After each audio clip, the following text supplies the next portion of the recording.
नमो अर्हन्ताणं नमो सिद्धाणं नमो आयर्याणं नमो ज्झायाणं नमो लोये सव्यसाहुरं मङ्गलं भगवान् वीरो मङ्गलं गौतमो गणे मङ्गलं कुन्दकुन्दार्यो जैन धर्मोऽस्तु मङ्गलम् सर्वमङ्गलमाङ्गल्यं सर्वकल्याणकारकं प्रधानं सर्वधर्माणां जैनं जयतु शासनम् अर्हन्त भास्यत्थं गणहरदेवे गन्थियं सम्मम् परमा भक्तिजुक्तो सुदृढ़ महोदहिं सिरसा। श्रुतावतार समय सार लिखते समय कुंद कुंद देव के समक्ष कौन सी चुनौतियां थी, इस विषय पर बात कर रहे हैं। कुंद कुंद देव के आगम पर बात कर रहे हैं। समय सार को लेकर 4 चुनौतियां कुंद कुंद देव के समक्ष थी। पहला, उनके सामने कोई संदर्भ नहीं थे, कोई रेफरेंस नहीं थे लिपिबद्ध तौर पे।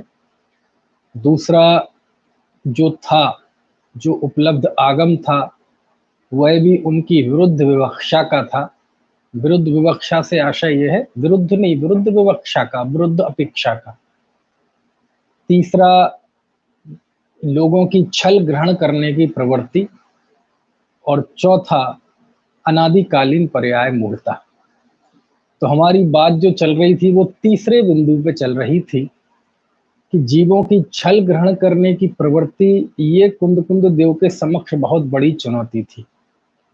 आप कह सकते हैं कि आपको कैसे पता कि उनके दिमाग में चिंताएं थीं, इन सारी चीजें। जब हम उनके समय सार का अध्ययन करेंगे तो जो जो मैं बता रहा हूं वो आपको स्थल स्थल पे मेरी बात पुष्ट होगी।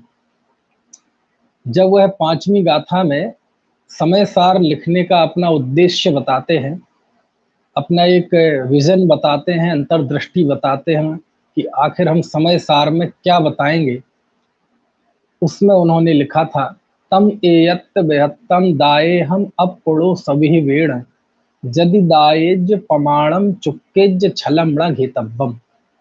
इस गाथा का कल जिक्र किया था कि वो कहते हैं कि मैं अपने निज वैभव से उस एकत्व विभक्त को दिखाऊंगा, और यदि मैं दिखाऊं तो आप उसे प्रमाण करना, और यदि कहीं चूक हो जाए तो छल ग्रहण मत करना। तो ये जो चूकने की बात आचार्य आखिरकार आप करते क्यों हैं? तो कोई कहता है ये शिष्टाचार है। तो मेरा इसमें कहना है कि यदि ये शिष्टाचार होता तो ये शिष्टाचार उन्होंने अपने बाकी ग्रंथों में क्यों नहीं निभाया, समय सार में ही क्यों निभाया? और जब समय सार में ऐसा शिष्टाचार निभाते हैं तो स्वाभाविक है ये कोई सामान्य बात नहीं है, ये बात कुछ खास है, क्योंकि शिष्टाचार नहीं है ये। प्रश्न ये है कि चूकने की बात आपने समय सार में ही क्यों की? इसलिए की क्योंकि चूक होने का या सबसे ज्यादा खतरा समय सार में ही है। प्रवचन सार तो पूरी एक परिपक्व रचना है, सम्यक ज्ञान, सम्यक दर्शन, सम्यक चारित्र का बहुत अच्छा स्वरूप उसमें बताया है। सारे खतरे यदि कहीं आपको दिखाई देंगे तो समय सार में दिखाई देंगे। नियम सार तो उन्होंने स्वयं लिखा कि मैं अपनी भावना के लिए लिख रहा हूँ।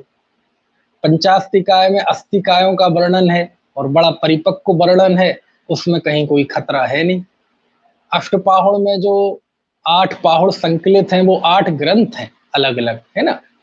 तो उनमें भी ऐसी खतरे जैसी कोई बात नहीं है। थोड़ी बहुत है, जैसे भाव पाहुड़ में चले जाएं तो थोड़ा है, लेकिन वो जिस भाव भूमि में लिखा गया है उस भाव भूमि वो बहुत गजब की है। मूलाचार तो मुनि के जीवन को बतलाने वाला ग्रंथ है, उसमें तो कोई आशंका कोई है ही नहीं कि कोई चूक हो जाए। कहने का आशय यह है, समय सार में ही चूक की बात क्यों। तो ऐसा लिखकर कि चूक जाऊं तो छल ग्रहण मत करना, ऐसा लिखकर आचार्य ने समय सार के साथ जुड़े हुए खतरों की तरफ इशारा किया है कि मेरा उद्देश्य एकमात्र शुद्धात्मा दिखाना है, उसका अनुभव कराना यदि है, और यदि ये उद्देश्य मतलब इस उद्देश्य की पूर्ति कब होगी कि मैं आत्मा दिखाऊं और तुम उसे देख लेना, और आत्मा को देखना, उसके अनुभव करने के अलावा जो भी आप करोगे समय सार पढ़ के वो सब चूकने के अंतर्गत आएगा। समझ में आया ना। क्योंकि उन्होंने एक ही उम्मीद रखी है कि यदि मैं दिखाऊं तो स्वानुभव से उसे प्रमाण कर लेना, जैसे मैंने प्रमाण किया है ऐसे आप कर लेना। तो ये काम करना और इसके अलावा जो कुछ भी होगा कुंद कुंद देव की दृष्टि में वो चूक कहलाएगी। कैसी कैसी चूक हो सकती है। तो कहते सुनो भैया, मैं जब कहूंगा कि आत्मा प्रमत्त नहीं है, अप्रमत्त नहीं है, वह गुणस्थान आदि पुद्गल की पर्याय हैं, है ना, तो ये समझकर तुम अपने स्वभाव की ओर देखना। यदि ऐसा मानकर एकांत से यदि ऐसा ग्रहण कर लिया और निश्चय एकांती हो गए तो सांख्य वेदांत मती हो जाओगे, एकांती हो जाओगे, घृत मिथ्या दृष्टि हो जाओगे। यदि एकांत से ऐसा ग्रहण कर लिया तो उस आशंका के मद्देनजर कुंद कुंद देव कहते हैं, चुक्के छलम न घेतब्बम, कोई चूक हो जाए तो छल ग्रहण मत करना, मतलब तुम एकांती मत हो जाना। कर्ता कर्म अधिकार में वो कहते हैं, कम्मस्या परिणामम लौकम्मस्या तहेव परिणामम ढकरेदि एय मादा जो जान दी सो हबद्रिणाणी। कौन है ज्ञानी जो कर्म और नौ कर्म के परिणामों को करता नहीं है, मात्र ज्ञाता है, उसे ज्ञानी कहते हैं। कर्म नौ कर्म का करता आत्मा नहीं है, कर्म है ना इस पुद्गल इसका करता है। ऐसा मानकर तुम सर्वथा एकांती मत हो जाना। समझ में आया ना। यदि एकांती हो गए और सर्वथा निमित्तत्व का निषेध कर दिया और एकांती निमित्त के एकांती हो गए तो कहते हैं चुक्के छलम हेतब्बम। हम जब कर्ता कर्म का स्वरूप बताएंगे तो उसका एक ही उद्देश्य होगा कि हम पर कर्तृत्व को छोड़कर अपने अकर्तृत्व स्वभाव में जम जाएं, उसी की दृष्टि करें। लेकिन ये ना करके आप पता चले एकांती हो गए। तो इसलिए आचार्य ने चेताया है, चुक्के छलम हेतब्बम। बोले अभी क्या है, अभी पुण्य पाप अधिकार आता है, तो उसमें आचार्य कहते हैं, कम मसुहम कुशीलम सोह कम्मम चावि जान सुशीलम कह तम होदि सुशीलम जम संसारम पवेसेदी। कि जो अशुभ कर्म को तुम कुशील जानते हो, शुभ कर्म को तुम सुशील जानते हो, लेकिन जो शुभ कर्म संसार में प्रवेश कराता है उसको हम सुशील कैसे कहें, है ना। सोवण्यम पीडेयलम बंदधि कालाय सम पिजह पुरिसम। कि जो लोह बेड़ी बांधती त्यों स्वर्ण की भी बांधती, इस भांति शुभ या अशुभ दोनों कर्म बांधे जीव को। कि एक सोने की बेड़ी है, एक लोहे की बेड़ी है। ये मैं पुण्य पाप का एकत्व बताऊंगा तो इसलिए कि तुम पुण्य पाप दोनों को छोड़कर अपने स्वभाव में स्थित हो। यदि स्वभाव में स्थित हुए बिना तुमने पुण्य छोड़ दिया और पाप में चले गए, चुक्के छलम रंग हेतब्बम। इसका नाम है कि यदि कहीं चूक हो जाए तो छल ग्रहण मत करना। क्योंकि दो ही रास्ते हैं। लोग कहते हैं कि साहब जब कुंद कुंद देव ये कहते हैं या उसके प्रवक्ता ये कहते हैं कि पुण्य में धर्म नहीं है, वह भी बंधन का कारण है, तो लोग झुंझला के बोलते हैं पुण्य में धर्म नहीं है, पुण्य में धर्म नहीं है, तब तो हम पुण्य छोड़ देंगे। क्यों झूठ बोलते, क्यों छल करते हो। जब आचार्यों ने 1000 बार पाप को हे कहा तब तुम्हें यह भाव नहीं आया कि यदि पाप है तो मैं तो पाप छोड़ दूंगा। लेकिन आचार्य ने पुण्य पाप दोनों को संसार में प्रवेश कराने की दृष्टि से एक बार पुण्य को हे क्या कह दिया, तुम्हें यह भाव आने लगा कि मैं पुण्य तो छोड़ दूंगा। इसका मतलब यह है कि जो तुम पुण्य करते हो, पूजा भक्ति आदि, वह भी तुम भीतर की हृदय की प्रेरणा से नहीं करते हो। या तो कोई देखा देखी करते हो, या किसी पुण्य की चाह में करते हो, या कोई विषय आशा स्नेह आदि से करते हो, या कुल परंपरा से करते हो, तभी तुम्हें उसे छोड़ने का भाव आया भक्ति का। यदि हृदय की प्रेरणा से करते तो ऐसा भाव नहीं आता कुंद कुंद देव के वचन सुनकर। लेकिन किसी को आ जाए कि साहब पाप पुण्य दोनों एक है, तो हम तो पुण्य करना छोड़ देंगे। तो आचार्य कहते हमने तो दोनों को समान कह के छोड़ने लायक कहा है, तुमने एक को छोड़ा और एक को ग्रहण करने की बात कहां से आ गई? और दोनों को एक साथ छोड़ने का एक ही उपाय है, स्वभाव रदो, अपने स्वभाव में स्थित होना। ये करके यदि दोनों को छोड़ो तो तुम स्तुत्य हो, और ये ना करो और पुण्य छोड़ दो तो कहते चुपके छलमणंग हेतव्यम, पाप में चले जाओ, चुपके छलमणंग हेतव्यम। ऐसे ही आगे आश्रव अधिकार में कहते हैं, सम्यक दृष्टि के आश्रव नहीं होता, सम्मादिठ्ठि आसो बंदो, सम्मादिठ्ठस्य आसव निरोधो, है ना।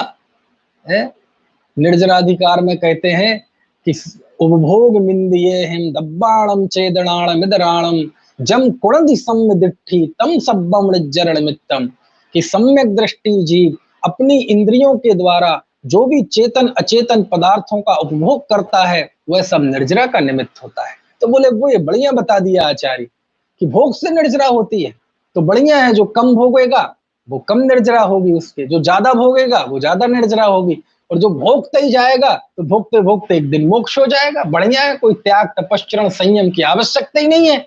चुपके छलम हेतव्यम।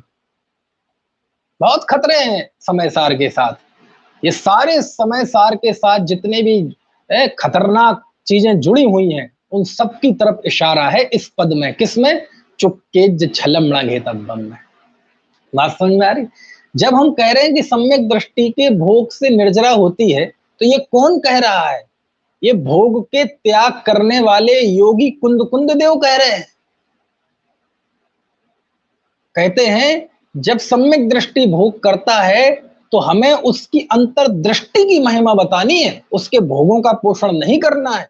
और तुम उसके अंतर्दृष्टि को ना देखो और भोगों को देख के स्वच्छंद हो जाओ, यदवा तदवा कुछ भी प्रवृत्ति करने लगो, अभक्ष भक्षण करने लगो, शुभाचार छोड़ दो।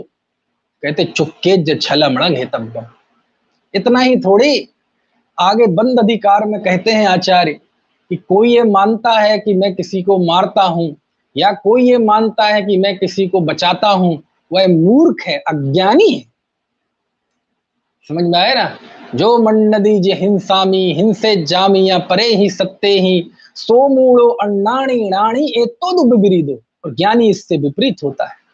अब ये कहने का उद्देश्य क्या है कि भैया जीवों का जन्म मरण सुख दुख ये सब उसके कर्म के उदय आदि के अधीन है, इसमें तुम्हारा कोई कर्तृत्व नहीं है, तुम कर्ता नहीं हो, तुम ज्ञाता हो।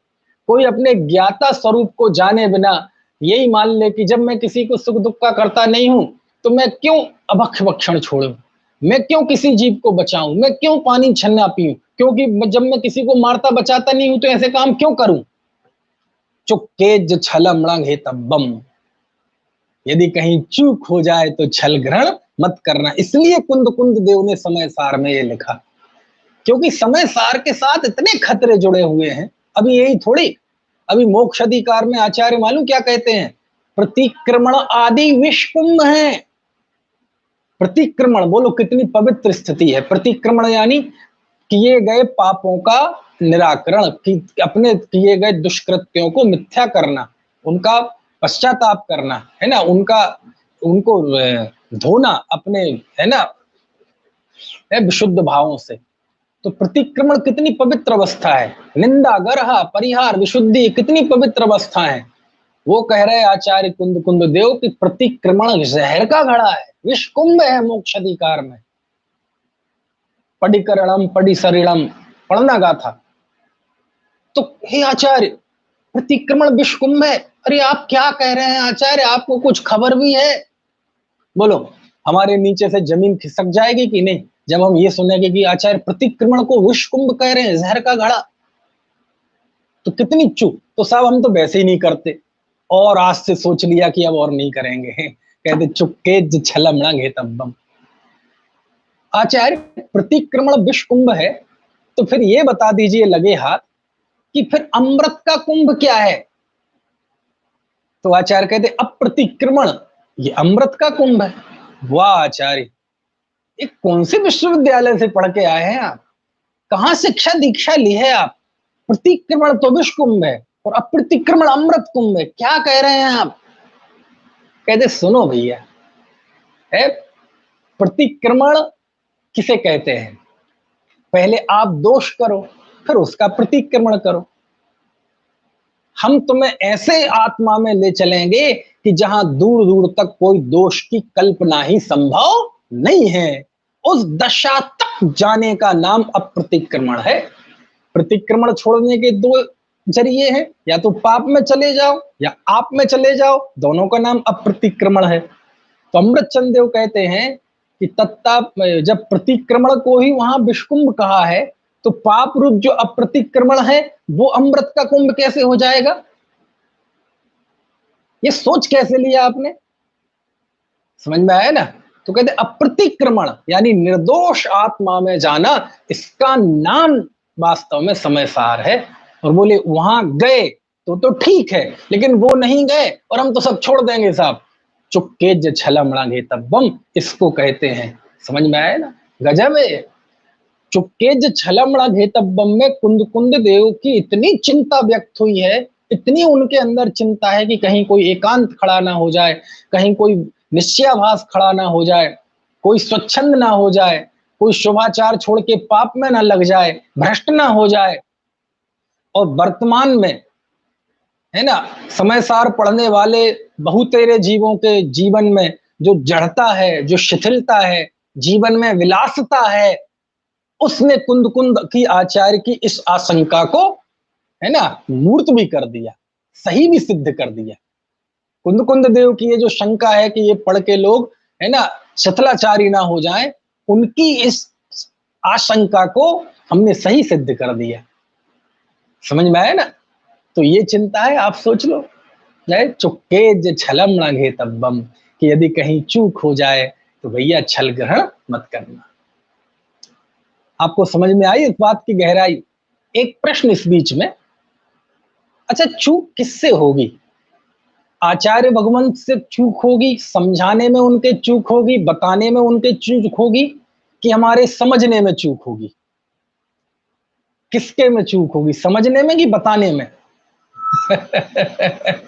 आप थोड़ा लिखो कमेंट में, जो ऑनलाइन सुन रहे हैं, बताने में चूक होगी कि हमारे समझने में, ग्रहण करने में चूक होगी? समझ में आया? तो देखो भैया, असल बात तो यह है कि जो श्रुत केवली द्वारा कथित समय सार बता रहे हैं, जो स्वानुभूत प्रस्तुत समय सार बता रहे हैं, उनसे कहां चूक होगी? वो तो कह रहे हैं मैं अपने वैभव से बताऊंगा और श्रुत केवली द्वारा कथित समय सार बताऊंगा, तो उनके बताने में चूक नहीं होगी, चूक तो हमारे समझने में होगी। तो फिर हे आचार्य देव, आप अफसोस व्यक्त क्यों कर रहे हैं? ऐसा ही होता है, बड़े लोगों का ऐसा ही होता है। महापुरुष लोग जो होते हैं, महापुरुषों के पास जो कुछ अच्छा होता है, जो कुछ उनके जीवन में उपलब्धि होती है, उसका श्रेय तो हमेशा किसी दूसरे को देते हैं, और यदि कोई कमी रह जाए तो उसकी जिम्मेदारी वो खुद लेते हैं। हम आपकी अज्ञानियों की, जीवों की, बहिर्मुख जीवों की, दुनियादारी संसारी जीवों की प्रवृत्ति उल्टी होती है। जो कुछ उनके पास अच्छा है उसका श्रेय तो वो खुद लेते हैं, और जो कुछ उनके जीवन में कमी होती है ना, उसका ठीकरा किसी दूसरे पे फोड़ते हैं।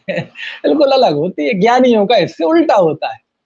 तो कुंद कुंद देव कहते भैया, यदि कहीं चूक हो जाए और तुमने गलत ग्रहण कर लिया तो तुम्हारी गलती नहीं है, मैं ये समझूंगा कि मेरी गलती है। क्यों?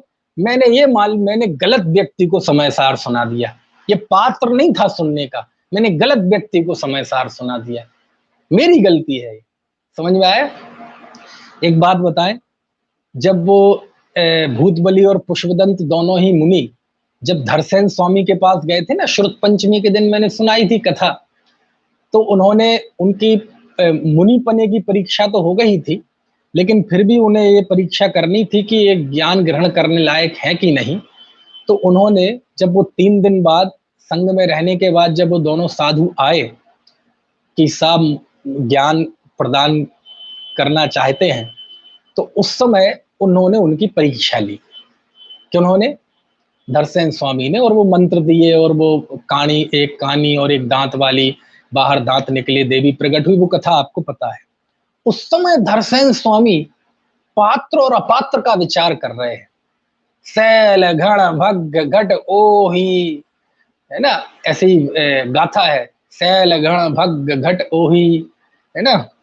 महेश, मैं गाथा भूल रहा हूँ थोड़ी। चालड़ी महेशाबी जाये सोये ही, है ना। मट्टी मसय समाण बखाड़े जो सुदम मोहा। वहां ऐसे ऐसे श्रोता के बारे में विचार करते हैं कि कैसे कैसे अपात्र श्रोता होते हैं। ऐसे ऐसे श्रोता होते हैं जो जोंक की तरह होते हैं, कि वो गाय के थन में चिपक जाते हैं। वहां पे बढ़िया दूध भी है, लेकिन वो दूध नहीं पीते। क्या पीते हैं? गंदा खून पीते हैं। ऐसी जिनवाणी के श्रोता ऐसे होते हैं कि भीतरा तत्व ज्ञान को नहीं देखते, बल्कि उस प्रवचन में आई हुई स्वच्छंदता की बात लेकर उसको ही पुष्ट करते हैं। ऐसे श्रोताओं को कहा उन्होंने जोंक के समान श्रोता। कितने ही श्रोता होते हैं, बोले वो मिट्टी के समान होते हैं। जब उन पे बारिश की बूंदें पड़ती हैं तो थोड़े मुलायम हो जाते हैं, और ज्यों ही हवा लगी कड़क हो गई, फिर उन्हें कोई फर्क नहीं पड़ता। समझ में आए ना। कितने ही श्रोता होते हैं वो चलनी की तरह होते हैं, उसमें से वो सार सार तो निकाल देते हैं और ऊपर का जो मोटा मोटा है वो ग्रहण कर लेते हैं चलने की तरह। कैसे श्रोता होते हैं? वो तोते की तरह होते हैं, जो सुना वो बोल बोल के निकाल दिया, उनका उन्हें भाव भाषण नहीं होता। ऐसे बहुत।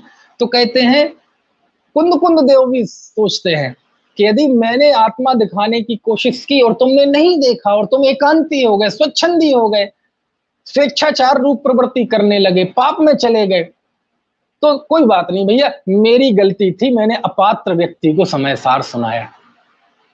तुम्हारी गलती नहीं है। समझ में आया ना। तुम्हारी गलती नहीं है, हमारी गलती है कि मुझे तुम्हारे पहचानने में चूक हो गई। समझ में आया ना। है ना। इसलिए वो खुद कहते हैं कि भैया चुपके ज छलम रंगे तब्बम, कोई चूक हो जाए तो छल ग्रहण मत करना है। यद्यपि हमें कहने में अच्छा नहीं लगेगा कि आचार्य से चूक हो गई, तो हम तो यही कहेंगे भैया हमसे चूक हो गई। लेकिन आपको बताएं, थोड़ा सा भाषा का वो बताएं। ये चुक्केज है ना, चुक्केज, ये आधा ज पूरा जा प्रत्यय लगा हुआ है ना। इसमें चूक धातु है और आधा जा पूरा जा, ये ज ये प्रत्यय है, और दोनों जुड़ के वो चुक का आका ई हो जाता है, तो वो बन जाता है चुक्केज प्राकृत के अनुसार। आपको पता है आधा जा पूरा जा ये प्रत्यय कौन से वचन में और कौन से पुरुष में लगता है? जो लोग संस्कृत प्राकृत से परिचित नहीं होंगे, व्याकरण से, तो उन्हें बताता हूं थोड़ा। 3 पुरुष होते हैं। प्रथम पुरुष, इसे उत्तम पुरुष भी कहते हैं, यानी मैं हम, ये उत्तम पुरुष। तुम सब, ये मध्यम पुरुष। और वे, वो और वे सब, ये हो गया अन्य पुरुष। First person, second person, third person. फिर एक वचन और बहुवचन। ठीक है। ये आधा जा पूरा जा, ये जो इज्ज प्रत्यय है, ये प्राकृत में तीनों पुरुषों और दोनों ही वचनों के लिए होता है। द्विवचन होता नहीं प्राकृत में, एक वचन बहुवचन दोनों के लिए ही प्रयोग होता है। यानी मैं चूक जाऊं, इसके लिए भी चुक्केज शब्द का प्रयोग होता है। तुम चूक जाओ, इसके लिए भी चुक्केज शब्द का प्रयोग होता है। और कोई और चूक जाए, इसके लिए भी चुक्केज शब्द का प्रयोग होता है। आपको बात समझ आ रही कि नहीं? गजब की बात है। मतलब क्या हुआ भाई, प्रकरण के अनुसार तो व्याकरण और शब्द रचना के अनुसार तो चूंकि कुंद कुंद देव ये संकल्प ले रहे हैं, इसलिए उत्तम पुरुष में लागू होगा कि मैं चूक जाऊं तो। लेकिन ऐसा सीधा लिख देते ना, चुक्कामी, गाथा भी बनी रहती, कोई फर्क नहीं पड़ता, लेकिन चुक्कामी नहीं लिखा उन्होंने, चुक्केज लिखा। शायद उनके पीछे, इसके पीछे ये सोच हुई हो कि चूंकि आधा जा पूरा जा तीनों ही पुरुषों में प्रयुक्त होता है, मतलब क्या हुआ कि मैं चूक जाऊं, या तुम चूक जाओ, या कोई तीसरा चूक जाए, बात वो नहीं है। चूक तो हो ही गई ना आखिरकार। क्या कहा मैंने? बहुत गजब है। क्या कहा? मैं चूक जाऊं, तीनों ही लगाओ ना जरा, या आप चूक जाएं, या कोई तीसरा चूक जाए, चूक तो हो ही गई ना आखिर। चूक होना महत्वपूर्ण है। मैं गलती करूं, आप गलती करें, कोई तीसरा गलती करे, ये महत्वपूर्ण नहीं है। लेकिन काम तो नहीं हुआ ना। काम नहीं हुआ है तो कहीं ना कहीं तो कोई एरर है मेरे अंदर या तुम्हारे अंदर या किसी के अंदर। महत्वपूर्ण यह है कि काम नहीं हुआ। वाह! इसलिए आचार्य ने शब्द का प्रयोग किया, चुक्केज छलमणा घेतब्बम, है ना। है, पांचवी गाथा खोल के बैठ जाओ आप समय सार की, उसमें मैं बता रहा हूं, वही तो सुना रहा हूं, है ना, कि कहीं चूक हो जाए, किसके द्वारा, मैं चूकूं, तुम चूको, कोई तीसरा चूके, वो महत्वपूर्ण नहीं है। महत्वपूर्ण ये है कि आखिर चूक तो हो गई ना। एक बात। दूसरी बात, अच्छा एक बात बताइए, ऑपरेशन बिगड़ेगा तो नुकसान किसका होगा? डॉक्टर का कि मरीज का? मरेगा कौन? मरीज। फीस वापस भी नहीं होती, समझ में आया ना। व्यक्ति भी वापस नहीं आता, समय भी वापस नहीं आता। किसको ज्यादा नुकसान है? डॉक्टर को तो कुछ नहीं होना, उसके तो रोज का काम है।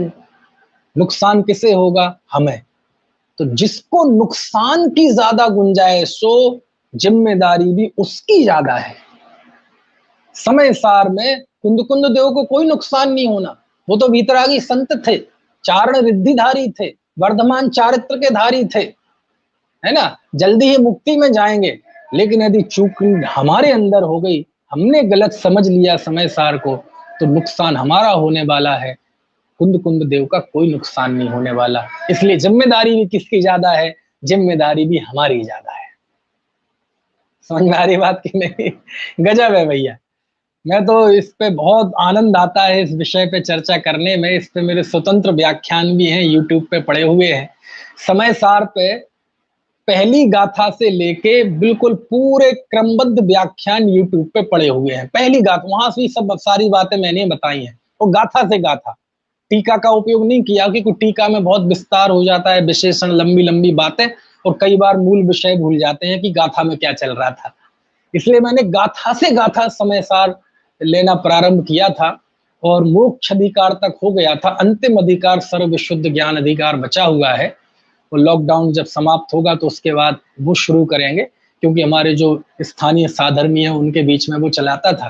लेकिन उसका भी आनंद लेना हो तो वो यूट्यूब पे पड़े हुए हैं। उन सब की ऐसे एक एक पद की, प्राकृत की व्याख्या की है मैंने उसमें, कि चूक जाऊं, चूकने का मतलब क्या है।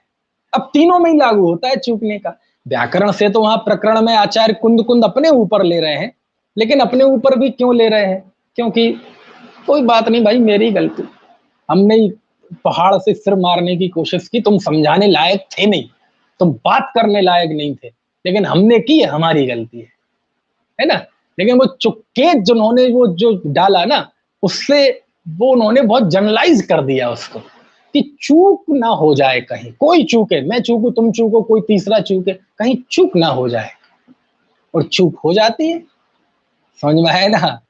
क्या करे भैया, समय सार पढ़ के बनारसी दास जी को चूक हो गई थी। समय सार तो उन्हें सीधा नहीं मिला था, कलश टीका मिली थी, और वो पढ़ के भ्रष्ट हो गए थे। तो कुंद देव की आशंका को उन्होंने सफल, सही सिद्ध कर दिया ना। और कितनी जीत कर रहे हैं, कुछ बात बहुत गजब। और आपको पता, ये जब उन्होंने लिखा कि मैं चूक जाऊं तो छल ग्रहण मत करना, तो श्रोताओं पर तो जिम्मेदारी डाली ही, साथ साथ उन्होंने स्वयं भी पूरी कोशिश की है कि कहीं कोई चूक ना हो जाए, कहीं कोई एकांत खड़ा ना हो जाए। व्यवहार का निषेध करके कोई बुरे शुभाचार का निषेध ना समझ ले, सर्वथा निषेध ना समझ ले। इसकी उन्होंने खुद कोशिश की है। कैसे की है देखो, मैं बताता हूं। मुझे दिखती है कुंद देव की चिंता, दिखती है गाथाओं गाथाओं में दिखती है। छठवीं गाथा में आचार्य ने समस्त व्यवहार का निषेध कर दिया, सातवीं गाथा में, है ना, व्यवहार का निषेध कर दिया। अब आचार्य को चिंता हुई कि यार मैंने समस्त व्यवहार का निषेध तो कर दिया, लेकिन कोई व्यवहार को सर्वथा है ना समझ ले, नहीं तो एकांत हो जाएगा। तो उन्होंने आठवीं गाथा में व्यवहार को फिर स्थापित किया।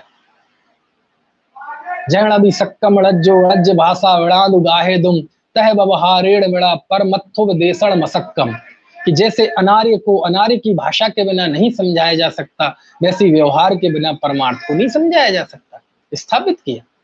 और नौवीं दसवीं गाथा में श्रुत केवली का दृष्टांत दिया। अब आचार्य को फिर लगा कि यार व्यवहार का वजन ज्यादा तो नहीं हो गया, तो उन्होंने 11वीं गाथा में 2 टूक कह दिया कि सुनो सुनो सुनो सुनो, पहले लिख लो, माथे पे लिख लो। क्या? व्यवहारो भूदत्थो देसिदो सुद्धड़ो भूदत्थ मस्तिदो खलु सम्मादिट्ठी हवदि जीवो। कि व्यवहार अभूतार्थ है और शुद्ध ने भूतार्थ है, और जो भूतार्थ की शरण लेता है वह सम्यक दृष्टि है। पहले इस महान तथ्य को, सत्य को, सिद्धांत को पहले गांठ बांध लो तुम, कि व्यवहार न भूतार्थ है और शुद्ध न भूतार्थ है। 2 टूक कहा आचार्य ने, डंके की चोट।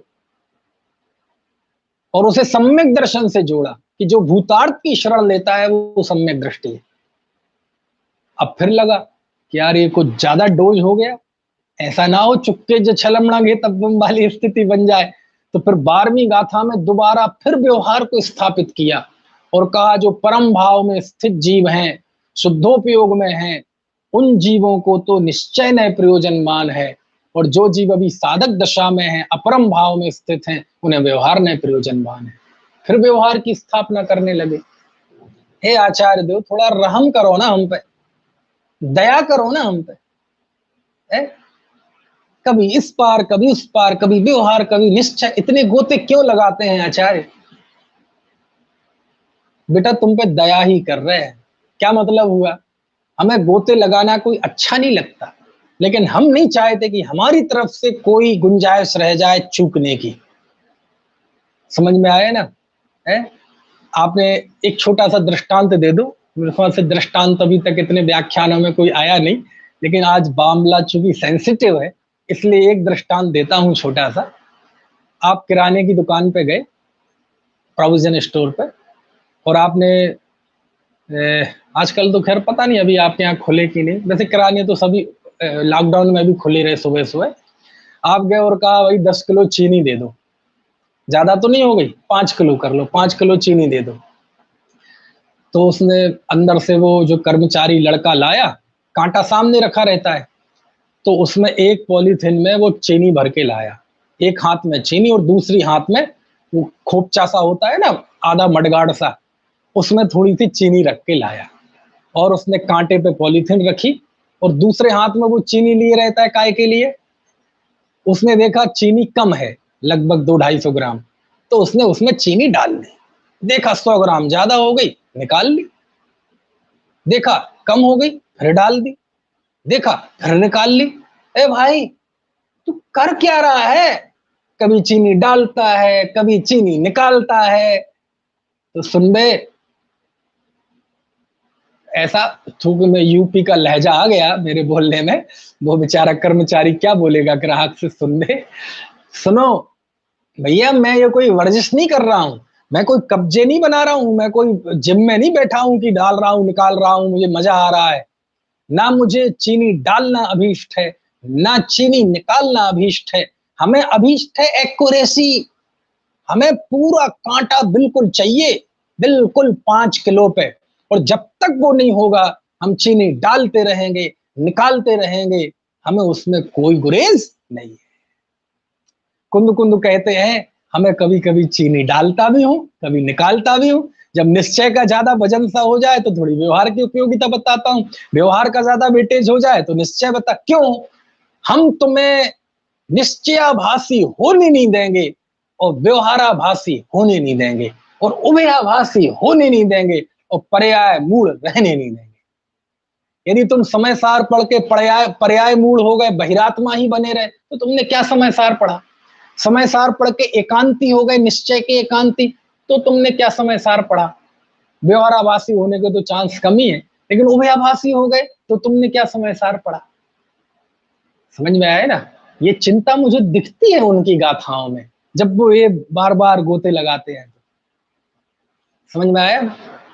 जब वो पुण्य पाप दोनों को एक कहते हैं तो मालूम क्या लिखते हैं कि जैसे कोई व्यक्ति किसी बुरे व्यक्ति को बुरा जानकर छोड़ देता है, ऐसे ही कोई जीव अपने आत्म स्वभाव में स्थित होकर पुण्य पाप दोनों को छोड़ देता है। आत्मा में जाकर पुण्य पाप छूटते हैं। कुंद कुंद ने लिखा कि नहीं? क्यों? क्योंकि कहीं तुम स्वच्छंद हो जाओगे। तो हम अपना बता तो दें। देखो ध्यान रखना भाइयों, समय सार का कोई भी अधिकार, कोई भी गाथा, कोई भी प्रकरण, कोई भी कॉमा, फुल स्टॉप पढ़ो तो एक बात ध्यान रखना, इस पांचवी गाथा को माथे पे लिख लेना। पांचवी गाथा किसी भी समय विस्मृत नहीं होना चाहिए समय सार पढ़ते वक्त, क्योंकि आचार्य ने कहा है कि मैं तुम्हें आत्मा दिखाऊंगा। समय सार की गाथा गाथा पढ़ के, प्रकरण प्रकरण पढ़ के यदि तुम्हें आत्मा दिखे तो समझ लेना समय सार पढ़ा, और आत्मा ना दिख के और बाकी चीजें दिखी तो कुंद कुंद दृष्टि में चुक्के जो छलम लगे तब बम, आप चूक गए भैया, चूक गए। समझ में आती है बात? अच्छा एक बात बताइए, इस बीच आचार्य ने लिख दिया कि यदि मैं दिखाऊं तो प्रमाण करना। अच्छा ये निश्चित कौन करेगा कि आचार्य ने आत्मा दिखा दिया? कौन निश्चित करेगा? जवाब दीजिए, कौन करेगा ये निश्चित? आचार्य ने कहा ना कि यदि दाएज प्रमाणम, यदि मैं दिखा दूं तो तुम प्रमाण करना। तो मेरा प्रश्न यहां ये है कि निश्चित कौन करेगा कि आत्मा आचार्य ने दिखा दिया कि नहीं? कौन निश्चित करेगा? आचार्य सुनिश्चित करेंगे कि हम सुनिश्चित करेंगे? आचार्य ने दिखा दिया कि नहीं, इस बात पे सील कौन लगाएगा? इसे वेरीफाइड कौन करेगा? इसे कह दे सुनो, तुम्हें आत्मा दिख गया, तुम्हें दिख गया तो समझ लो आचार्य ने दिखा दिया। और नहीं दिखा, इसका मतलब अभी आचार्य ने दिखाया नहीं है। कहीं ना कहीं तुम्हारे आंखों पे कोई पर्दा पड़ा है, पर्याय मूर्ता का, कोई हट का, इसकी कारण से तुम्हें दिखाई नहीं दे रहा। मतलब क्या है? आचार्य के दिखाने में भी आपका ही पुरुषार्थ है कि आपको यदि दिख जाए तो समझ लेना आचार्य ने दिखा दिया, नहीं तो कोई बात। ठीक है, चलो मैं ज्यादा लंबाता नहीं हूं, कभी इस विषय पे विशेष बात करेंगे तो मैं बताऊंगा। तो इस तरह से आचार्य ने, आपको पता, ये जो समय सार के ये जो प्रकरण है, बाद में साहित्य पे बहुत असर पड़ा है इसका, और कुंद कुंद के इन वचनों के बाद ये बात हमारी चर्चाओं में आ गई, विमर्श में आ गई कि कुंद कुंद ने जो उपदेश दिया उसमें खतरे हैं कि नहीं, और ये लंबी चलती रही। और इसका प्रमाण है बहुत समय बाद जब आचार्य कल्प टोडरमल जी ने मोक्ष मार्ग प्रकाशक लिखा और उसमें 8वां अधिकार लिखा, तो वहां प्रश्न किया, और ये प्रश्न टोडरमल जी का नहीं है, हम सबका प्रश्न, और हम सबका नहीं है।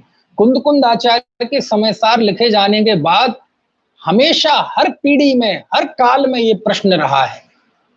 भले उसे किसी रूप में लिपिबद्ध किया गया, दूसरे रूप में लिपिबद्ध किया गया, और टोडरमल जी ने सीधे ही कर दिया। उन्होंने कहा साहब अध्यात्म का उपदेश नहीं होना चाहिए। क्यों? इससे लोगों के बिगड़ने के चांस है। इसमें व्रतादि को हीन बताया जाएगा, है ना, शुभाचार को हीन बताया जाएगा, तो इसमें बिगड़ने के चांस है, लोग पाप करने लगेंगे। वैसे ही लोग पुण्य में करते नहीं है, और ये और बता दो कि इसमें धर्म नहीं है तो स्वच्छंद हो जाएंगे। ऐसा प्रश्न किया, और ये प्रश्न आम व्यक्ति का नहीं है, ये सबका है, साधु संतों का भी है, विद्वानों का भी है, समाज के ठेकेदारों का भी है। समझ में आया ना? कुंद कुंद देव, हे आचार्य देव, प्रतिक्रमण विश्व कुंभ है, ऐसी खतरनाक बात आप करते ही क्यों? थोड़ी दया करो ना, हम पुण्य पाप दोनों एक है, थोड़ी दया करो ना हम जीवों पे, बेचारे हम लोग भोले भाले, ऐसी ऐसी बातें करते क्यों हैं आप? अरे बेटा दया ही कर रहे हैं, अभी तुम्हें पता ही नहीं दया क्या है। तुम जब मेरे पास आए हो, आत्म कल्याण के उद्देश्य से आए हो, और अनादिकालीन जिस पुण्य का, राग का, कर्तृत्व की वासना तुम्हारे आत्मा में पड़ी हुई है बिना सिखाए ही, मैं भी ये ऊपर ऊपर की मोटी मोटी बातें करके, मानवीयता की बातें करके, पूजा करो, माला फेरो, ये करो, वो करो, वो करो, तीर्थ की यात्रा करो, दान दो, ऐसा करके यदि मैं भी तुम्हें इसी में भ्रमाए रहूं तो मुझसे बड़ा कोई शत्रु नहीं होगा तुम्हारा कोई। हो सकता है मेरी उन सरल सरल सी बातों में तुम्हें अच्छा लगे, बुद्धि पे ज्यादा जोर ना पड़े, तुम भी मेरी तालियां बजाओगे, वाह वाह महाराज, और मेरा भी कोई श्रम नहीं लगेगा, लेकिन मुझसे बड़ा कोई शत्रु नहीं होगा। क्यों? पर्याय मूल तो थे ही, मनुष्यपना मिला, पंचेंद्रिय मिला, हमने भी तुम्हें वही सिखा दिया कि ये करो, ये करो, व्यवहार की आड़ लेके, व्यवहार धर्म की आड़ लेके स्वच्छंदता ना हो जाए इस डर से। तो हो सकता है तुम्हें मेरी बात थोड़ी कड़क लग रही हो, लेकिन आचार्य की इस सख्ती में जो तुम्हें निर्दयता दिख रही है, कठोरता दिख रही है, इसमें उनकी अनंत कोमलता है, इसमें उनकी अनंत दया है। पता ही नहीं हमें दया क्या है। कोई हमें थोड़े पुण्य का उपदेश दे, ये कर लो, ये कर लो, हाँ हाँ बहुत अच्छा, थोड़ा सा अच्छा लगा, जरा अभिषेक वगैरह कर लो, हाँ हाँ बहुत अच्छा। तो पता ही नहीं है क्या है दया। असली दया ये है भैया। इससे बड़ी दया हो सकती है कोई? मैं तुम्हें आत्मा दिखाऊंगा, बताओ इससे बड़ी दया चाहिए कोई? इससे बड़ी लोक मंगलकारी, लोक कल्याण की भावना है क्या कि आचार्य कह रहे मैं तुम्हें आत्मा दिखाऊंगा? बताओ इससे बड़ी कोई लोक मंगल की भावना हो तो, इससे बड़ी दया हो कोई तो, है ना? पता ही नहीं दया क्या है ना? तो आप ऐसे दृश्य की कल्पना करो कि ऐसे सब समाज के बुद्धि वर्ग, शुभ चिंतक वर्ग, सबको ये समय सार पढ़ के चिंता हुई कि साहब इससे तो लोग भ्रष्ट हो जाएंगे, बंद करो समय सार, बंद करो अध्यात्म का उपदेश, बंद करो। तो सब बढ़िया बस में भर भर के पोन्नूर हिल पहुंचे, जहां कुंद कुंद आचार्य बैठे हैं। आप गए पोन्नूर हिल? चेन्नई से लगभग 100 किलोमीटर दूर है सब, है ना, बंदेवासी के पास। वहां पे कुंद कुंद देव विहार करते थे, वहीं गुफा में रहते थे, वहीं उन्होंने समय सार की रचना की। और आज 2000 साल बाद भी आज भी जंगल ही है वहां, कोई नहीं है, पहाड़ी पे थे, है ना। तो वहां गए, बोले वहां मिलेंगे कुंद कुंद देव। गए, सब नमोस्तु करके बैठ गए। महाराज ने बताओ भाई क्या है? तो हम तो पूछा, दृश्य की कल्पना है ना, थोड़ा रूपक तो बोले साहब ऐसा ऐसा आपने लिखा है और इससे तो समाज भ्रष्ट हो जाएगा, लोग वैसे ही धर्म से दूर हो रहे हैं। आप कह रहे प्रतिक्रमण विषकुंभ है, आप कह रहे जीव कर्मों का करता नहीं है, पुण्य पाप दोनों एक हैं। साहब महाराज, हम सबका आपसे निवेदन है, ये हमारे पूरे अखंड भारत की जैन समाज के अध्यक्ष हैं, ये हैं वो है, ये हमारे त्यागी जी हैं, ये है उन आचार्य का संदेश लाए हैं, ये सब मिला के कि आपसे अनुरोध है कि ऐसा उपदेश करना ही क्यों जिसमें कोई बिगड़ सके, कोई बिगड़ जाए तो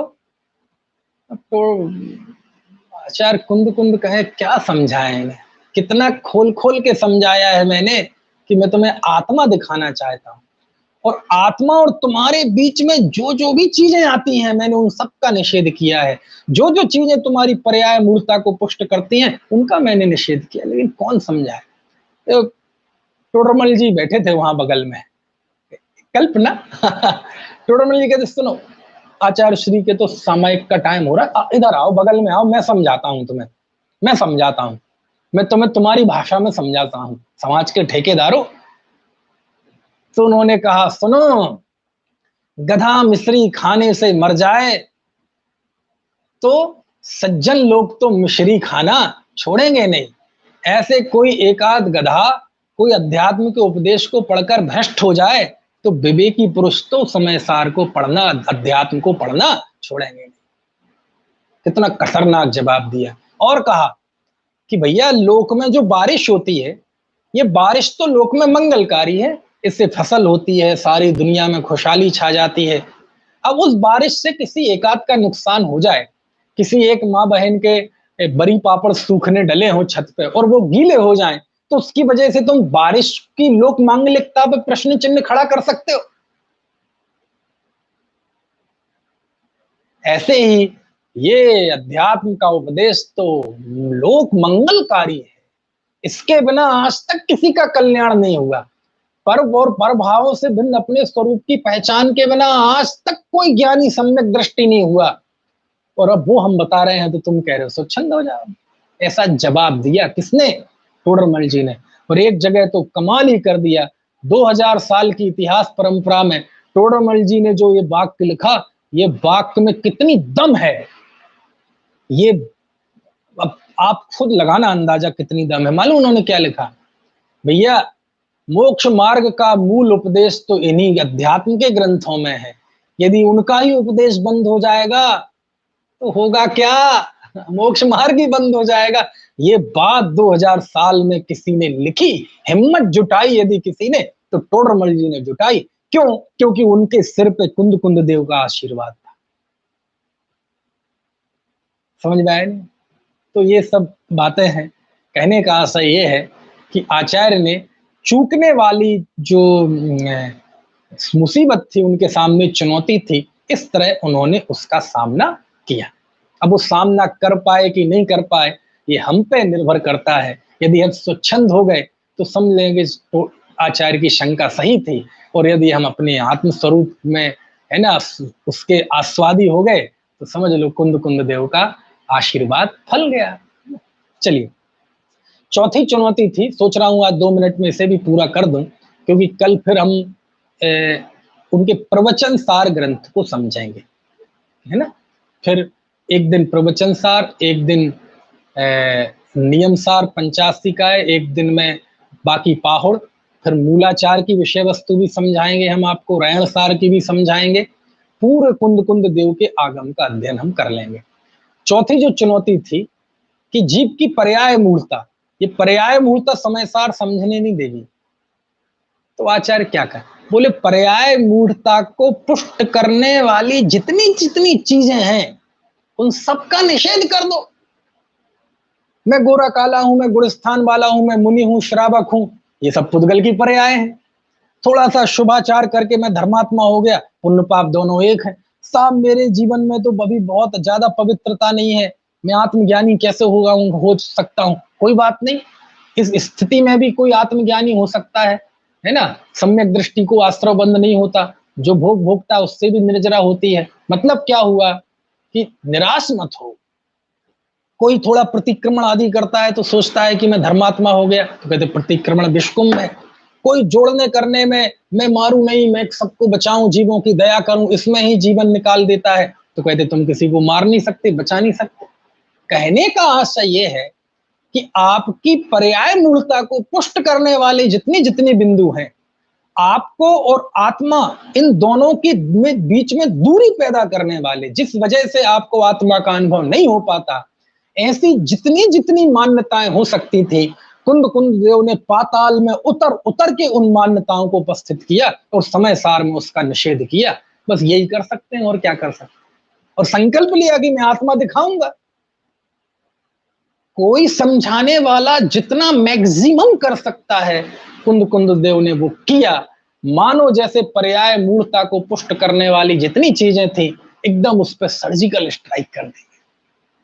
समझ में आया ना, ये उपक्रम उन्होंने किया, और इसके अलावा दूसरा कोई उपाय नहीं था कि जितना हमारी तरफ से पर्याय का जोर है, उससे कहीं अधिक जोर कुंद कुंद आचार्य ने समय सार में आत्म स्वभाव का जोर कर दिया। समझ में आया ना। अब ये तो स्वभाव दृष्टि और पर्याय मूलता की टक्कर है साहब। पर्याय मूल जीव अपना जोर लगाता है, कुंद कुंद देव अपना जोर लगाते हैं, है ना। आपकी होनहार होगी तो पर्याय मूलता टूट जाएगी, और अभी संसार बाकी होगा तो कुंद कुंद आचार्य की बात मानते हुए भी, समय सार पढ़ते हुए भी, है ना, पढ़ाते हुए भी, कहीं ना कहीं किंतु परंतु लगा लगा के कुंद कुंद देव की बात को हम बट्टे खाते में डाल देंगे, है ना। तो ये चौथा उपक्रम किया। इस तरह से ये 4 चुनौतियों का सामना आचार्य कुंद कुंद ने किया। और इस प्रसंग में एक और बात कह दूं मैं, आज की चर्चा समाप्त करते करते, कुंद कुंद देव के सामने जैसी परिस्थितियां थी समय सार को लिखते समय, यदि कमजोर मनोबल का व्यक्ति कोई होता सच में, तो वह तो भाग जाता। लेकिन ना कुंद कुंद देव भागे, ना वहां से डिगे, बल्कि अपने इस संकल्प में दृढ़ रहे। यही कारण था कि आज हम निहाल हैं। यदि कुंद कुंद देव सच में ना हुए होते तो बहुत मुसीबत हो जाती। और उनका यह समय सार तो ऐसा अमृत है, ऐसा अमृत है कि जिसके जीवन में समय सार आ गया, उसके जीवन में हताशा, निराशा, दुख रह नहीं सकता। कोई कोई व्यक्ति यतीम हो गया हो और उसे लग रहा हो मैं यतीम हो गया, अनाथ हो गया, ऐसे व्यक्ति के यदि हाथ में समय सार लग जाए ना, सही अर्थों में, तो उसके अंदर ऐसी अनुभूति पैदा हो जाएगी, जो कुछ भी रहा अब मैं अनाथ नहीं रहा। कोई विधवा बहन हो, है ना, विधवा हो गई हो, ऐसा लग रहा हो जीवन निस्सार हो गया हो, लेकिन समय सार जैसा अमृत हाथ लग जाए तो उसे ऐसा लगेगा कि अब मैं विधवा नहीं रही। कोई आत्महत्या करने जा रहा हो, ट्रेन के नीचे लेटने जा रहा हो और उसके हाथ में समय सार लग जाए तो उसे लगेगा आहा, जीवन तो ये है, ये जीवन जिसे मैं नष्ट करने के लिए कह रहा था, ये जीवन है का? समझ में आया ना? ये समय सार में ये ताकत है, ये जान है ना? और जो परिस्थितियां कुंद देव के सामने थी, लगभग वही परिस्थितियां 1900 साल बाद आध्यात्मिक सत्पुरुष श्री कांजी स्वामी के सामने थी।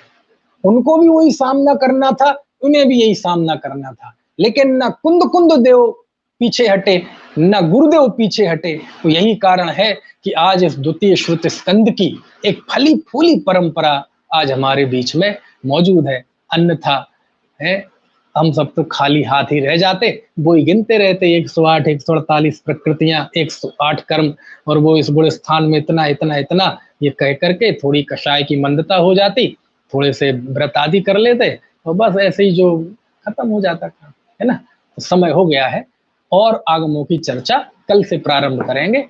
आज ये समय सार की बात तो सहजानंदी शुद्ध स्वरूप